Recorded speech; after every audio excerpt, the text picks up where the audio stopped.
Hi, this is Curtis Alexander. I'm a pharmacist, and in today's video, what I want to talk about is ashwagandha and any sort of drug interactions that you might see with it.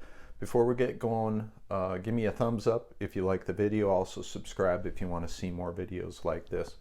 So first and foremost, ashwagandha is known as quote-unquote Indian ginseng, and it's got a lot of use. It's one of the oldest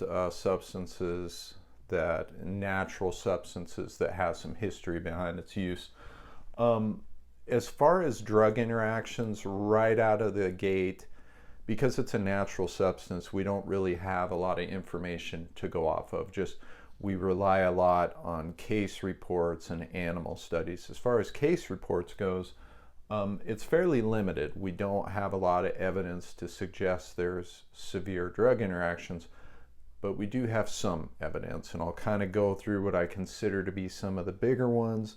I'm also going to mention ones that could possibly happen, and I'll point out if I think there's good evidence for those or not. So first and foremost, phenobarbital is an older drug. It's not used a lot anymore. We do have a few folks on it, but one of the things we have seen happen is if you give ashwagandha with phenobarbital can make people sleepy, basically. And ashwagandha, when you give it with the phenobarbital, can make that happen faster. So we do know that has been seen.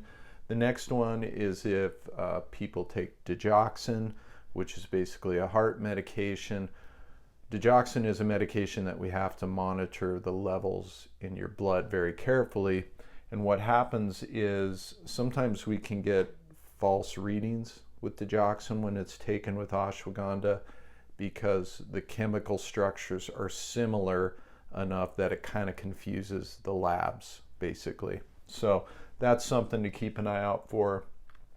The next sort of realm that we're going to get into is immunosuppressants. Now, at face value, what we know is that ashwagandha can actually increase the number of neutrophils in your body. And normally that's a good thing, because a neutrophil is something that's fighting infections. So when that's being brought up, your immune system is stronger. But this becomes problematic in people who are taking immunosuppressants.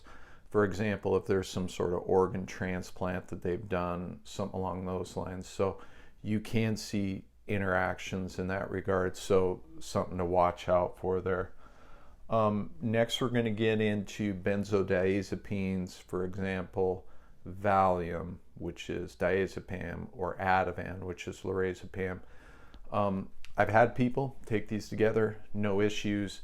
The one thing you want to watch out for, though, is ashwagandha can kind of compound the drowsiness, maybe sluggishness that you can experience from some of the benzodiazepines. Again, I've seen people take them together with no issues, but it's something you want to keep an eye out for. It can happen. Thyroid hormones.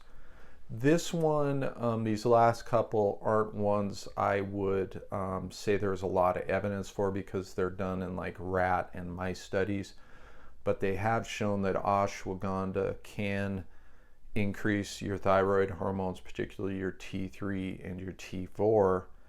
But it depends on the study you look at. In some, it's just T4, others it's T4 and T3. So I don't consider this a drug interaction that I would be overly concerned about, but something for you and your doctor to be aware down the road, that if they see some fluctuations, it's a possibility it could be that. But because it was done in animal studies, rats and mice, and because we couldn't see a consistent pattern of what was increased, I would say this one is more of a long shot, in the fact that I can't say definitively that it will happen.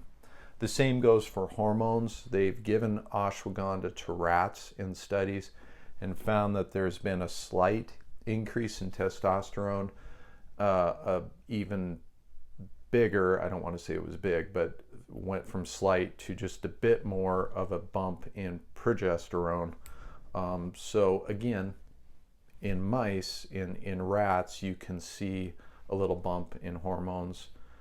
But again, I don't think it's something to hold your hat on. It's not very reliable. So these last two are are long shots in my opinion, but some of these other ones are something you want to watch out for. So again, this is Curtis Alexander. Appreciate you watching the video, and I look forward to speaking with you in the next one. Thanks.